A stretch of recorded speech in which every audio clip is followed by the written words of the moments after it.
Compartimos hoy esta porción de la Escritura que es en Hebreos 11, del versículo 32 al 40, que es el final de este capítulo. Porque el tiempo me faltaría contando de Gedeón, de Barak, de Sansón, de Jefté, de David, así como de Samuel y de los profetas, y que por fe conquistaron reinos, hicieron justicia, alcanzaron promesas, taparon bocas de leones, apagaron fuegos impetuosos, evitaron filo de espada, sacaron fuerzas de debilidad, se hicieron fuertes en batallas, pusieron en fuga ejércitos extranjeros.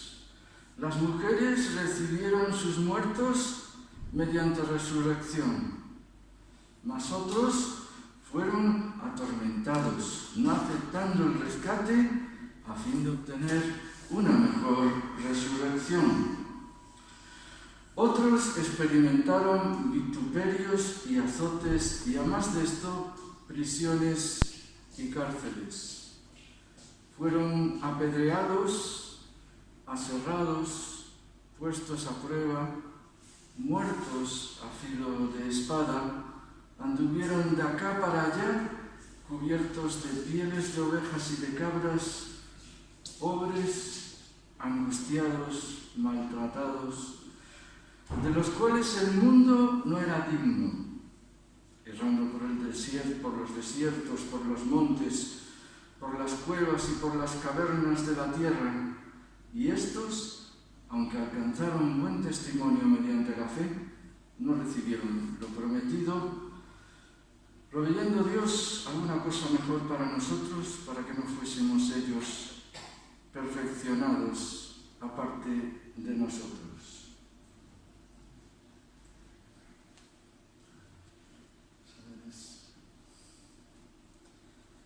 Bueno,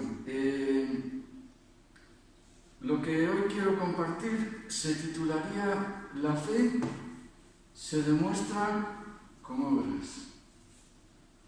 La fe se demuestra con obras.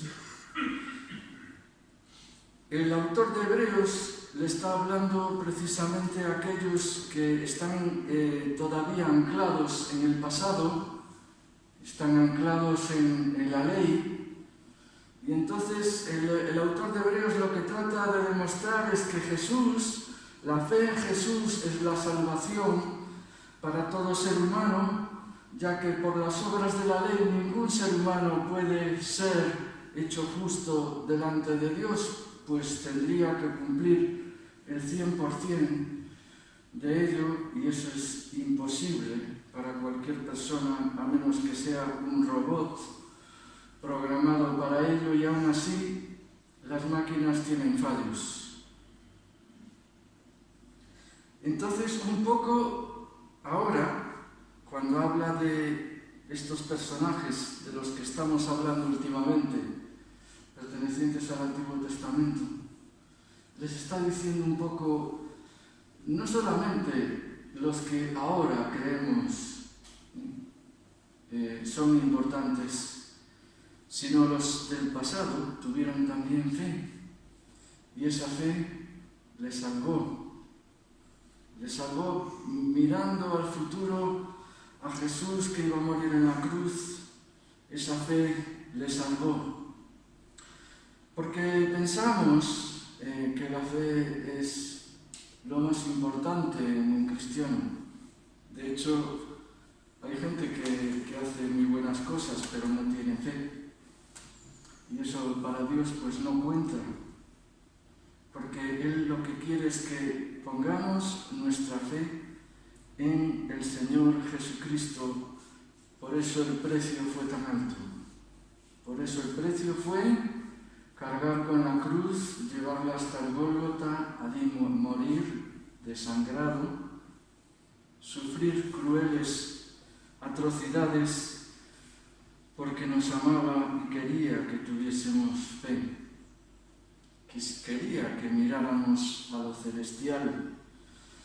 Y este autor sigue hablándonos de una galería, se le llama a este capítulo, que es bastante largo, se le llama la galería de los héroes de la fe. ¿Por qué? Porque cada personaje es como si fuera un cuadro dentro de una exposición. Cada personaje es mostrado en un cuadro en el cual nosotros, que están tratados, por cierto, de una forma a veces fugaz, es decir, casi no se para por el poco espacio que hay en hablar de ellos, pero personajes que podemos estudiar y profundizar si leemos la Biblia. Una galería de personajes, de personas ejemplares. Y continúa el autor de Hebreos diciendo, ¿qué más puedo decir? Porque el tiempo me faltaría contando de él. Es decir, yo podría decir muchas cosas, hablar de cada personaje y detenerme mucho tiempo. Me faltaría el tiempo de tan amplio que es cada uno de los personajes. Pero hermanos y hermanas, diría el autor, por amor a vosotros me voy a ceñir a las gotas de fe que vemos en cada personaje y en toda la Biblia. Si el autor no tuviese esto en mente, es tan amplio lo que podría decir que, como dice el Señor que no he perdido la cita, pero bueno, lo digo de memoria, que si se hablasen de todos los hechos de Jesús, no bastarían todos los libros del mundo para hablar de lo que Él hizo, como vemos al final del Evangelio de Juan. El autor tiene este mismo pensamiento de brevedad, y a mí esto me hace pensar una cosa. ¿No deberíamos ser breves en nuestra forma de hablar? ¿No deberíamos ser sobrios? ¿No deberíamos ser prudentes en lo que decimos? Tengamos en cuenta que las palabras pueden hacer mucho daño. De hecho, a veces son como dardos de fuego que se meten en las entrañas. Si nos fijamos en la Escritura, vemos que Dios es sobrio en todo lo que dice. Incluso el Señor Jesús dice, mas sea vuestro hablar sí, sí, no, no, porque lo que es más de esto de mal procede. Es decir, el exceso de palabras no es bueno. Dios es sobrio hablando, A veces incluso tenemos que adivinar detrás de un pasaje lo que hay, porque son escuetos, no nos dice los sentimientos que en aquel momento tenía determinado personaje, no nos dice lo que pasaba, sino de una forma muy breve, porque el tiempo, dice, me faltaría contando de Gedeón, de Barak, de Sansón, de Jefté, de David, así como de Samuel y de los profetas, nos dice en el versículo 32.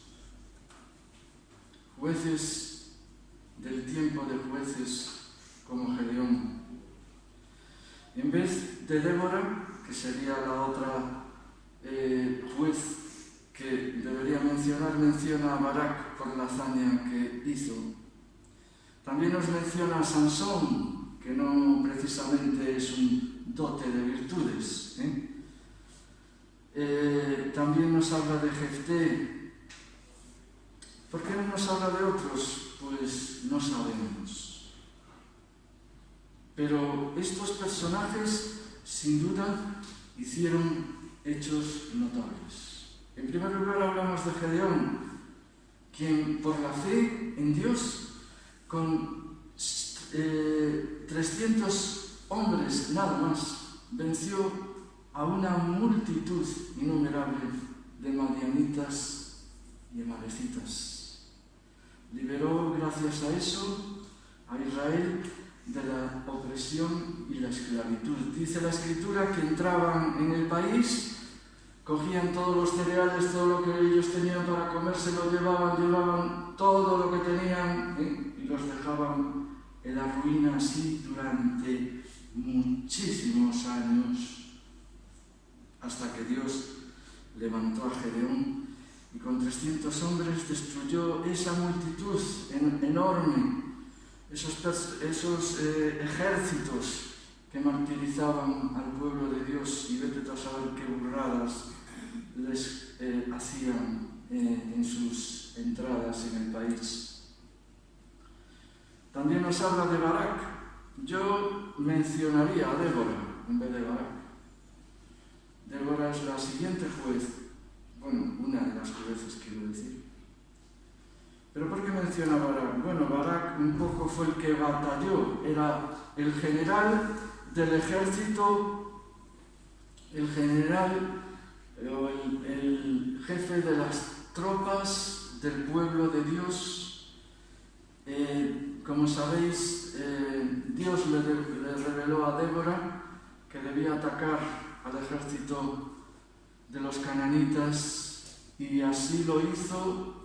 Le dijo a Barak que lo hiciera, que acudiera al combate, pero Barak dijo: si tú no vienes conmigo, yo no iré. Yo no sé quién fue ahí más heroína, o héroe, si Barak o Débora, porque él, sin la ayuda de Débora, no hubiera podido ir al combate. Y por la fe derrocaron a Jabín, rey de Canaán, y fueron libres de la servidumbre. Nos habla de Sansón también, que como dije,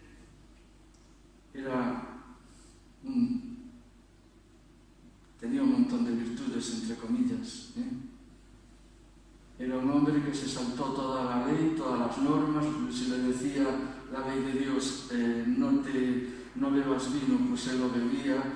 Si le decía que no comiera miel de un muerto, o metido en un león muerto, él lo hizo, etc. Pero Dios, a pesar de todo, levantó a Sansón, tuvo misericordia de su pueblo, por amor a su pueblo, y en medio de tremendos milagros, desconcertó a los filisteos en varias ocasiones, hizo que perdieran el sentido, los burló en varias ocasiones, hasta que al final, como sabéis, murió en el templo de Dagón, del dios de los filisteos, y empujando las dos columnas principales del templo, el templo se derrumbó y murió Sansón con todos los filisteos. Esto fue un milagro auténtico de Dios. Como sabemos, su fuerza estaba en el pelo, su fuerza fue cortada antes de que lo atraparan los filisteos, porque su fuerza estaba en el pelo, y con el tiempo, a pesar de estar ciego, le creció el pelo y pudo hacer el milagro de Dios. Es curioso esto del pelo, no sabemos por qué, ¿verdad? Pero ahí estaba, digamos, la gracia de Dios mediante esa situación que no sabemos muy bien cómo es.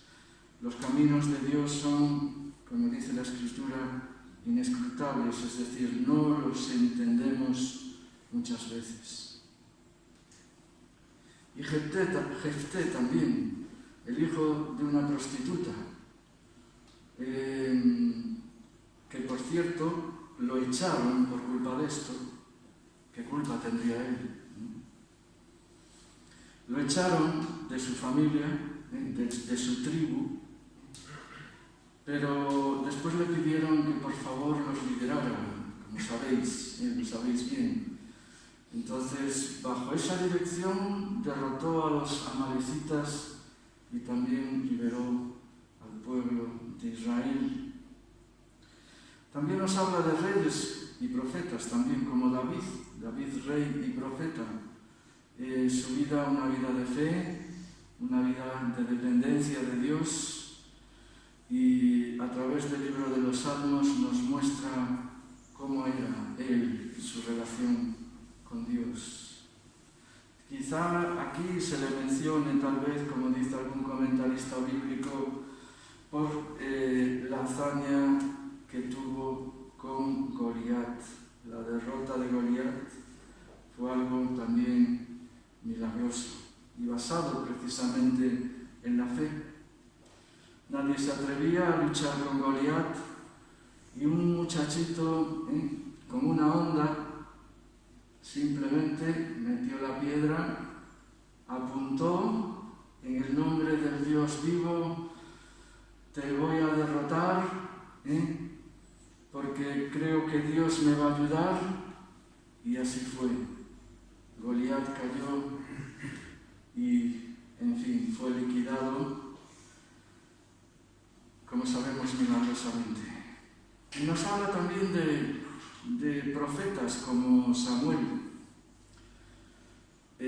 un profeta que, por cierto, fue el último juez que tuvo Israel, y fue cuando el pueblo de Dios dijo: Samuel, queremos tener un Dios como tienen otros pueblos, así seríamos libres de nuestros enemigos al batallar contra ellos. Y Samuel, dijo: no sé, esto creo que no le va a agradar al Señor. Y así fue, a Dios no le agradó esta decisión del pueblo, pero le concedió un rey que fue Saúl, el primer rey, que, como sabéis, le hizo la vida imposible a David. Por lo tanto, vemos aquí una serie de personajes. Vemos aquí una serie de personajes que nos muestran que la fe conlleva hazañas a veces tremendas. La fe se demuestra con las obras. Dice que otros experimentaron vituperios y azotes, nos dice el versículo 36. Si lo pudiéramos leer, el versículo 36, ahí está, dice, gracias Tiago, otros experimentaron vituperios y azotes, y además de esto, prisiones y cárceles. Parece que empieza ya otro capítulo, mientras que antes nos hablaba de victorias, ahora aparentemente nos habla de derrotas, pero que tienen sus consecuencias también. Fijaos, vituperio significa... ¿Qué significa vituperio? Significa insultos, significa menosprecio.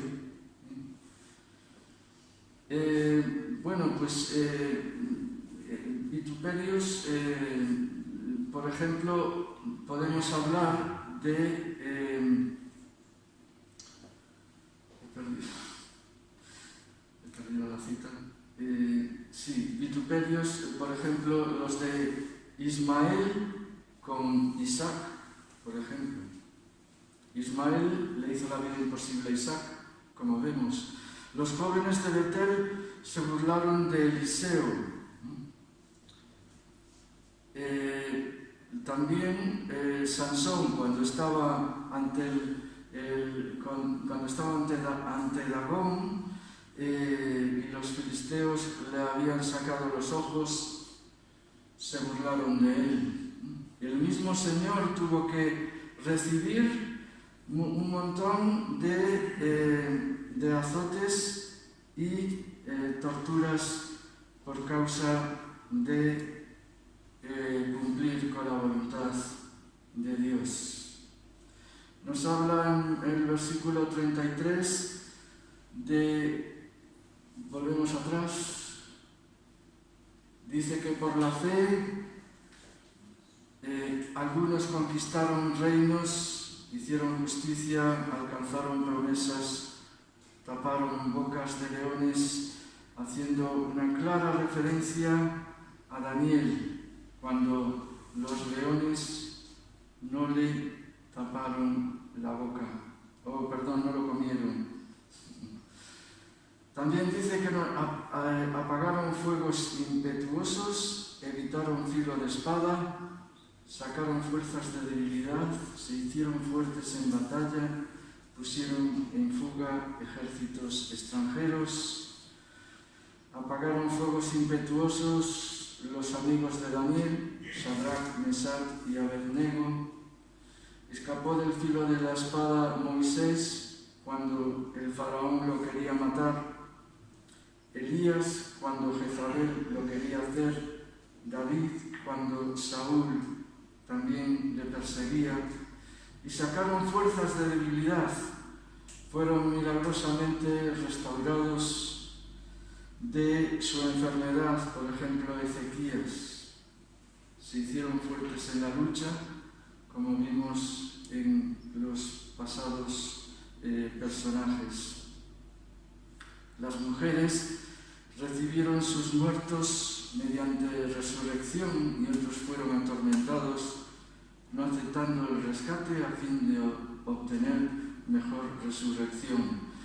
Las mujeres recibieron sus muertos mediante resurrección. Menudo milagro lo de la resurrección. Nos acordamos de la viuda de Sarepta cuando Elías fue a su lado, llega allí, esta mujer vivía en la pobreza, el profeta le pide de comer y ella le dice: solo tengo un poco de harina y un poco de aceite. Y él le dice: bueno, la harina no va a escasear ni el aceite, tú dame lo que tienes. Y así lo hizo, y el aceite y la harina seguían en las tinajas correspondientes. Echaban un poco de harina, vuelta otra vez a rellenarse. Echaban aceite, vuelta otra vez a rellenarse.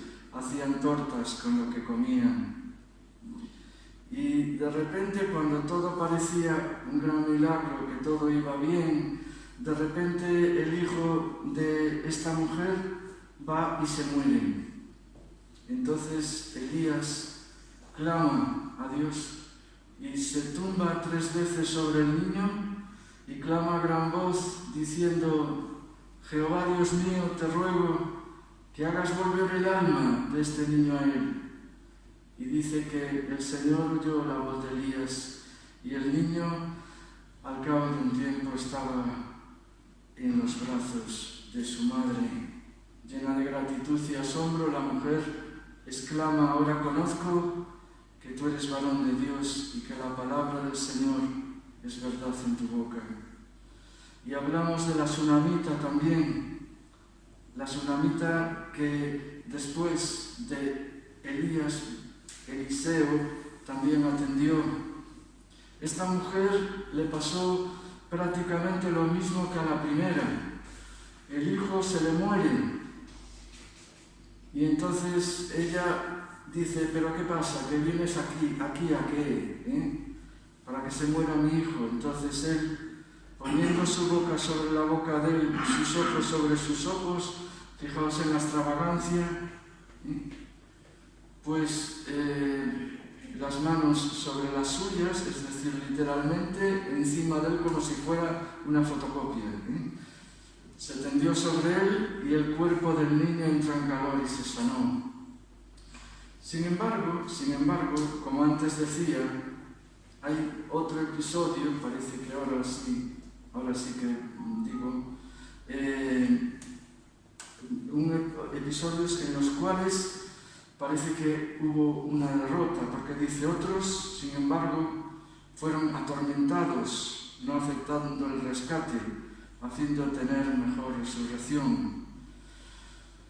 Las formas de Dios de actuar que no entendemos. A uno lo resucita, hace grandes milagros y a otros los deja para que sufran el martirio. ¡Qué misterio! Son los planes de Dios. Estos atormentados, estas personas que fueron atormentadas, se mantienen en pie gracias a la fe, pero son auténticos titanes de la fe. No te preocupes, Dios no te va a probar más de lo que tú puedas soportar. A estas personas Dios las probó de una forma extrema. Dice, fueron atormentados no aceptando el rescate, es decir, bueno, pues si muero, muero. Dice, a fin de obtener mejor resurrección, es decir, ellos creían en la vida eterna, creían que iban a estar mejor en el otro mundo y aceptaron aquella tremenda prueba. Otros, dice, experimentaron, como dije antes, vituperios y azotes, prisiones y cárceles como José, que fue echado injustamente en prisión, o Jeremías, que fue arrojado a un calabozo lleno de lodo, o el profeta Micaías, que fue encarcelado por Acab. Fueron apedreados, versículo 37, fueron apedreados, aserrados, puestos a prueba. ¿De qué manera? Muertos a filo de espada, murieron acá para allá, cubiertos de pieles de ovejas y de cabras, pobres, angustiados y maltratados. Vamos a dejar esto aquí y el próximo día, si Dios quiere, que nos toque predicar, hablaremos de este tema, que tiene también su miga y su parte tremenda en la fe. En primer lugar, al acabar, quisiera decir como conclusión que la fe produce obras y que podemos deprimirnos al ver las tremendas pruebas que pasó esta gente, los tremendos milagros que Dios hizo a través de ellos y que no hace a través de nosotros. Tengamos en cuenta que aquellas personas fueron dotados de una fe especial y enorme porque Dios así lo dispuso en aquel momento y porque la fe en aquel momento lo requería. Nos recuerda que en su segunda parte, que veremos el próximo día, que hay creyentes hoy en día que siguen encarcelados y asesinados por causa de Jesús y que debemos orar por ellos. Nos acordamos ahora mismo de aquellos países que están en guerra y que tienen creyentes en su interior, que están pasando situaciones de auténtica agonía y que debemos orar por ellos. Y podemos desanimarnos al pensar que aunque pertenecemos al equipo de la fe, nuestro trabajo tal vez no sirva para nada, pero que nuestra fe no es tan grande como la de estos personajes. Sin embargo, Dios sigue creyendo en ti y teniéndote en cuenta. No me elegisteis vosotros a mí, sino que yo os elegí a vosotros. Y os he puesto para que deis fruto y vuestro fruto permanezca. No sabemos los caminos misteriosos que Dios está usando a través de nosotros. Lo que sí sabemos es que debemos estar en pie, que nuestra fe debe permanecer. Que la importancia de la fe se traduce en obras y que es un ejemplo estos creyentes para que cuando tengamos dificultades y que atravesar pruebas especiales, pongamos nuestra mirada en la fe que tuvieron estos personajes y podamos aprender de ellos a vivir en triunfo, incluso estando desanimados, como estamos a veces, yo por lo menos, pero seguimos adelante, seguimos teniendo fe, seguimos mostrándole de cierta forma al mundo que creemos, que seguimos ahí creyendo en Jesucristo y que Él es nuestro centro. Que Dios os bendiga.